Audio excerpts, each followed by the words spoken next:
Hello and welcome. इस video में हम डिस्कस करेंगे grammarians funeral bye Robert browning. 1855 में पब्लिश हुई है। रॉबर्ट ब्राउनिंग की बहुत इंपॉर्टेंट पोएम है। इससे पहले हमने रॉबर्ट ब्राउनिंग के बारे में 3 वीडियोस बनाई हैं, वो आप आराम से जो है यूट्यूब चैनल पे देख सकते हो, इसी चैनल पे। इसमें हम डिस्कस करेंगे इनकी पोएम अ ग्रामेरियंस फ्यूनरल। ये एक ड्रामेटिक मोनोलॉग है, रॉबर्ट ब्राउनिंग ने लिखी है और ये पब्लिश हुई है मैन एंड वुमेन कलेक्शन में। उनकी कलेक्शन जो है पब्लिश हुई थी मैन एंड वुमेन 1855 में, उसी में जो है ये ग्रामेरियंस फ्यूनरल जो है पब्लिश हुई। It presents a group of students carrying their dead teacher's body up a mountain. The poem celebrates a life dedicated to scholarship, even at the cost of worldly pleasures, emphasizing intellectual inspiration. Aspiration. यहाँ पे जो है कुछ लोग होते हैं, group of students होते हैं, वो अपने टीचर की डेड बॉडी लेते हैं अब माउंटेन की तरफ। और इस पोएम में ये बताया जाता है कि जो वो स्कॉलर्स हैं, जो वो स्टूडेंट्स हैं, कितने डेडिकेटेड हैं अपने काम की तरफ, अपने स्कॉलरशिप की तरफ, वर्ल्डली प्लेजर्स को छोड़ रहे हैं, वो इंटेलेक्चुअल इंस्पिरेशन की तरफ जो है डेडिकेटेड हैं, अपने टीचर का सम्मान कर रहे हैं। In a grammarian's funeral, a group of disciples carrying the body of their old master, an unnamed grammarian, up a mountain to bury him on the height. यहाँ पे एक ग्रुप ऑफ स्टूडेंट्स हैं, वो अपने मास्टर का जो है unnamed grammarian है, मतलब उनका मास्टर जो है वो ग्रामेरियन होता है, उसका नाम नहीं दिया गया, उसको लेते हैं माउंटेन की तरफ, उसको बरी करने के लिए, उसको दफन करने के लिए। Speaker likely one of student admires the grammarian's life of pure dedication to learning and scholarship. ये उसमें से जो एक स्पीकर होता है स्टूडेंट्स में से, वो बताता है कि ग्रामेरियन कितना इंटेलिजेंट था, कितना अच्छा था, कितना इंस्पायर करता था स्टूडेंट्स को और कितना डेडिकेटेड था। Despite physical frailty and chance to enjoy worldly pleasures, grammarian chose a path of intellectual labor and study। बोलता है कि ग्रामेरियन को बहुत सारे चांस है वर्ल्डली प्लेजर को एंजॉय करने के लिए। उस he had a chance to enjoy the beautiful thing in the world, but he chose to dedicate his life to inspire the students for intellectual labor and study। तो intellectual काम के लिए, study के लिए उसने जो है चूज किया, despite being physically very weak. Physically जो है वो बहुत वीक थे। He postponed enjoyment and comfort, believing that rest and reward come only after death. He saw the pursuit of knowledge as noble and sacred, devoting himself to understanding language, truth, and philosophical ideas. His body grew weak and his mind remained eager and youthful। तो बोलता है कि इसमें जो ग्रामीरियन ने क्या किया था, उसने जितनी एंजॉयमेंट थी, वर्ल्डली प्लेजर्स थे, कंफर्ट्स थे, वो सब पोस्टपोन कर लिए, उनको एंजॉय नहीं किया। उन्होंने ये बोला कि मैं जो है बिलीव करता हूँ, ग्रामेरियन ये बिलीव करता था कि जो भी रिवार्ड है वो आफ्टर डेथ मिलता है।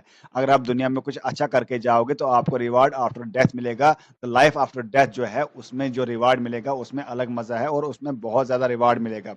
और उनका जो पूरा डिवोशन था वो सिर्फ नॉलेज के लिए था, नॉलेज लेते थे और अपने आप को जो डिवोट करते थे लोगों को पढ़ाने में, लोगों को समझाने में, लैंग्वेज को अंडरस्टैंड करते थे, ट्रूथ को अंडरस्टैंड करते थे और फिलोसफिकल आइडियाज लोगों को देते थे। उनकी जो ग्रामेरियन की बॉडी जो है इसी तरह वीक हो गई, मगर माइंड जो है उनका यूथफुल था, माइंड जो उनका बहुत तेज था, क्योंकि वो हमेशा सीखने की कोशिश करते थे। मतलब स्पीकर जो है, द स्टूडेंट जो है, he praises his teacher, his master the grammarian. He says that he was dedicated to the spiritual cause, to the good cause, rather than enjoying worldly pleasures in the world. The disciples, मतलब students, honor him not for what he accomplished in the world, but for his commitment to something higher. They claim the mountain to bury him at a great height, symbolizing elevation, aspiration, and relevance, reverence for the intellectual life। Plus जो है उसको honour करते हैं, students को honour करते हैं, जो भी उस ग्रामीण ने उस दुनिया में रह के अचीव किया है, उसकी कमिटमेंट की वजह से वो बहुत उनका रुतबा जो है ग्रामीण का बहुत ऊंचा चला गया।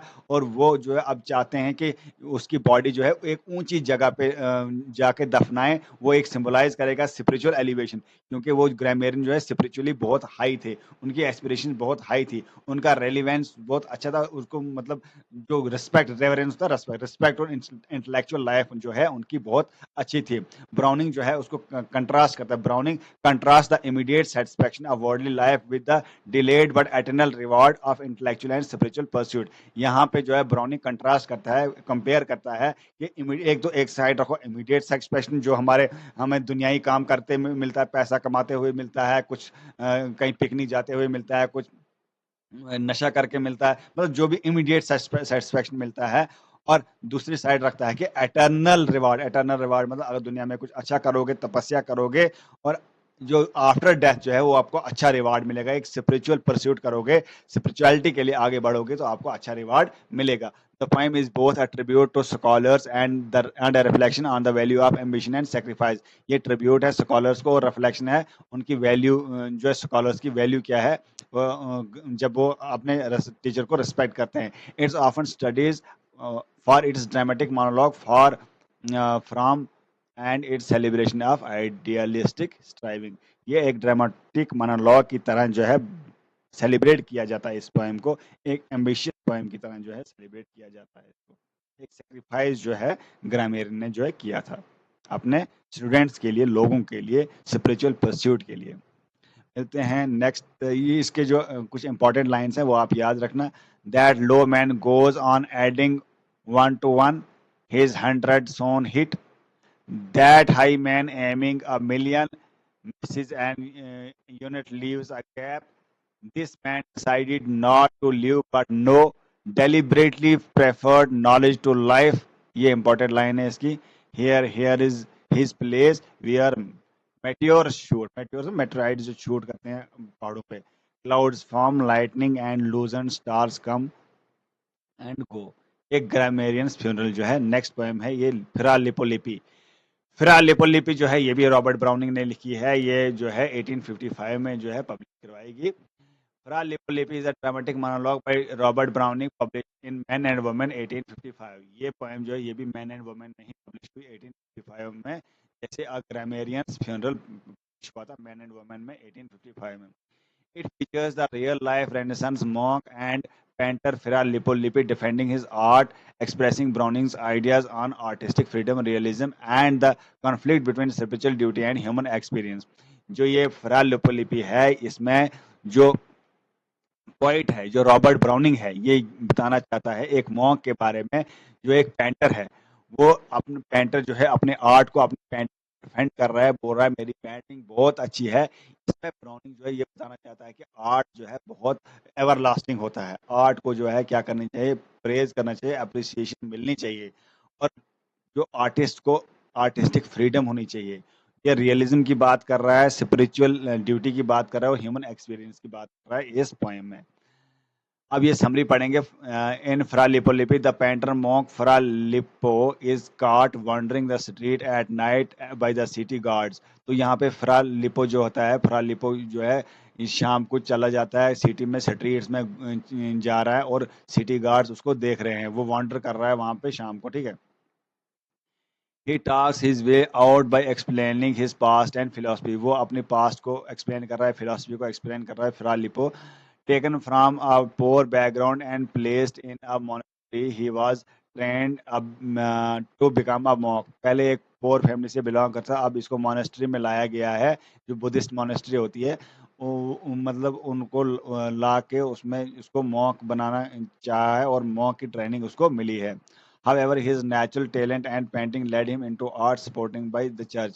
उसको नेचुरल टैलेंट जो है उसकी वजह से जो है एक पेंटर बना और आर्ट वो जो है बहुत अच्छा बनाता था और चर्च भी इसको सपोर्ट करता था as an artist. But the church wants him to paint only religious and idealize figures. Fra Lippo disagrees. Church ये चाहता था, जिस चर्च में वो काम कर रहा था, मॉन्क था, वो ये चाहता था ये सिर्फ रिलीजियस पेंटिंग बनाए, वो पेंटिंग बनाए जो चर्च डिसाइड करेगा। मगर फ्रा लिपो जो है वो डिसएग्री कर रहा है, बोल रहा था नहीं मैं सिर्फ वही नहीं बनाऊंगा, मैं और भी पेंटिंग बनाऊंगा। He believes art should reflect real life, the beauty and struggle and human beings. वो ये मानता है कि आर्ट जो है, जो भी आर्ट होता है, कला होती है, वो रिफ्लेक्ट करनी चाहिए रियल लाइफ को, जो असल में जिंदगी है उसको, जो असल में हो रहा है, जो असल में ब्यूटी दिख रही है, जो असल में ह्यूमन लोग सफर कर रहे हैं, वो आर्ट में दिखना चाहिए। He mocks those who reject earthly beauty and argues that God made people as they are, so portraying their physical reality is part of honoring creation। वो मॉक करता है उन लोगों को, जो है उन लोगों का मजाक उड़ा रहा है जो सिर्फ अर्थली ब्यूटी को रिजेक्ट कर रहे हैं, और जो जमीन पे ब्यूटी है उसको रिजेक्ट कर रहे हैं, और आर्ग्यू करता है कि गॉड ने जो है ये सब कुछ हमारे लिए बनाया, ये सब कुछ जो है खूबसूरत चीजें बनाई हैं, और उसकी खूबसूरत चीज़ों को जो है हमें रिस्पेक्ट करनी चाहिए, उस रियलिटी को जो है हमें क्या करनी चाहिए, रिस्पेक्ट करनी चाहिए। Physical reality is part of honouring creation. Physical reality जो है इसको हमने जो है ऑनर करना चाहिए, रिस्पेक्ट करनी चाहिए, उसको ड्यू रिस्पेक्ट देनी चाहिए। He recalls his youth, hunger, desires and how painting became both his passion and escape. Throughout he resists the hypocritical religious leaders who want to suppress human truth. The poem reveals his inner conflict between the church restriction and artistic honesty. तो यहाँ पे जो है वो recall कर रहा है, वो बता रहा है यंग के डेज को, जहाँ पे वो पेंट कर रहा था और उसका पैशन था वो पेंटिंग करना। मगर जो है पूरी ज़िंदगी में उसने क्या-क्या रेज़िस्ट किया, हाइपोक्रेटिकल रिलीजियस लोगों को, वो उसको हमेशा सप्रेस करने की कोशिश करते, ह्यूमन ट्रूथ को दबाने की कोशिश करते थे चर्च के लोग, हाइपोक्रेटिकल रिलीजियस लोग, फ्रेबाज़ लोग। मगर इस फरार लिपो ने हमेशा अपने आर्ट को आगे रखा, ह्यूमन रियलिटी को जो है आर्ट के ज़रिए लोगों के सामने रखा। उसने लोगों के सामने ये पेश किया कि असल में समाज में रियलिटी क्या है, चर्चेज़ में रियलिटी क्या है, और ये हाइपोक्रेटिकल लोग जो चर्च में बड़े बने बैठे हैं, जो आम लोग हैं, वो क्या फ़रेबबाज़ हैं। तो ये पोएम रिवील करती है हिज़ इनर कॉन्फ्लिक्ट, अंदर से कॉन्फ्लिक्ट चल रहा है between the church restriction and the artistic honesty. एक साइड चर्च के रिस्ट्रिक्शन कुछ चीज़, एक साइड जो है आर्टिस्टिक ऑनेस्टी। आर्टिस्टिक की ऑनेस्टी होनी चाहिए। चर्च लोग क्या करते थे, वो सच्चाइयों को छुपाते थे। जो भी घपला होता था चर्चेज़ में, जो भी खराबी होती थी, उसको छुपाने की कोशिश करते थे। मगर ये फ्रा लिपो चाहता था कि मैं अपने आर्ट के ज़रिए जो है लोगों के सामने ये सच रखूँगा। Browning uses Lippo's energetic voice and storytelling to explore larger themes like body versus soul, realism versus idealism and the role of artist in society. यहाँ पे जो है एक वॉइस की तरह बयान कर रहा है फ्रा लिपो जो है कि आर्टिस्ट की तरफ से एक वॉइस है। ये बताना चाहता है कि सोल क्या है और रियलिज्म की, बॉडी क्या है और सोल क्या है, रियलिज्म क्या है और आइडियलिज्म क्या है। ये सब लोगों के सामने जो है बताना चाहता है। इंपॉर्टेंट लाइन्स इसमें ये हैं कुछ, this world no blot for us nor blank, it means intensely and means good. We are made so that we love first when we see them painted things we have passed perhaps 100 times. ये कुछ lines हैं जो बहुत important हैं. The soul and body make a man. The soul is not the body and yet the soul is not more than body. ये कुछ important lines है, ये आपने याद करनी है। और ये पोएम यहीं पे ख़त्म होती है। इस वीडियो में हमने दो पोएम्स डिस्कस की, फ्रा लिपो लिपि और अ ग्रामेरियंस फ्यूनरल। नेक्स्ट वीडियो में नेक्स्ट दो पोएम्स हम डिस्कस करेंगे डिटेल में। और अगर चैनल को सब्सक्राइब नहीं किया, चैनल को अभी सब्सक्राइब कर लो, अभी के अभी भाई है।